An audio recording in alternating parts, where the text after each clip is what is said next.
Now I would rather to call our intelligent student, Mr. Amar Mehmood, for the presentation on ozone layer. So please come on the stage after these lines of poetry. वो अता करे तो शुक्र उसका, वो अता करे तो शुक्र उसका, वरना दे तो मलाल नहीं। मेरे रब के फैसले कमाल हैं, उन फैसलों में जवाल नहीं।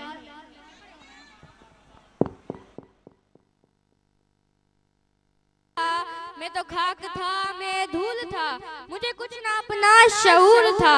मेरे रब ने कितना करम किया, मेरे रब ने कितना करम किया कि डिजिटल पब्लिक स्कूल में पढ़ने के काबिल बना दिया। Start with the great name of Almighty Allah, the most beneficent, the most merciful. He knows what is before them and what is behind them, and they cannot get any of His knowledge. Expect what He wills for the Most High, the most supreme in the glory.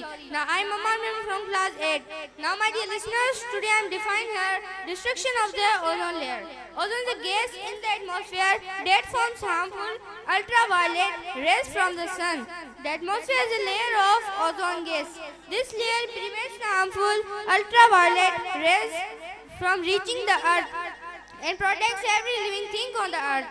Without the layer of ozone, it would be very difficult for anything to survive on the surface.